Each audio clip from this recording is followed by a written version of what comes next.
Wednesday, Nikki McCray became the first Old Dominion women's basketball coach to earn Conference Coach of the Year honors in a decade. Her next game will be her first game as the reigning Coach of the Year. Yesterday, ODU's postseason was canceled. Here's Megan Plain with more. That cancellation was, of course, part of the news that all NCAA championships would not take place due to the coronavirus.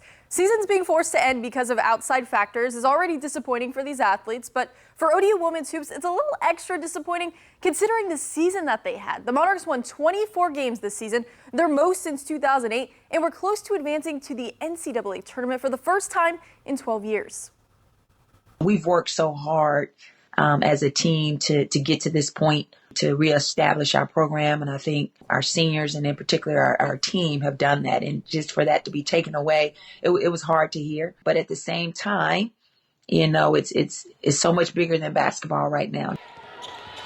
And as it relates to basketball, the effects of coronavirus are so much bigger than just the games and events. It also affects the way coaches can recruit. As of today, a dead period is in place restricting in-person recruiting and on-campus visits by recruits through at least April 15th.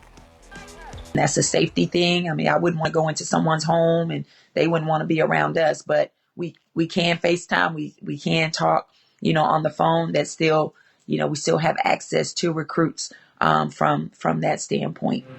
So obviously disappointing for the season to come to an end that way when they had done so well. And also now looking at recruiting, it makes that really difficult. There are just so many questions with this whole ordeal. The NCAA came out today and said they're going to grant an extra year of eligibility for these spring sports, baseball, softball, but there's no recruiting till April 15th. What do the incoming freshmen do? I mean, the compliance offices at these schools are going to be busy. You're going to have so many more kids than you usually would because now these kids can come back. There's scholarship limits. Exactly.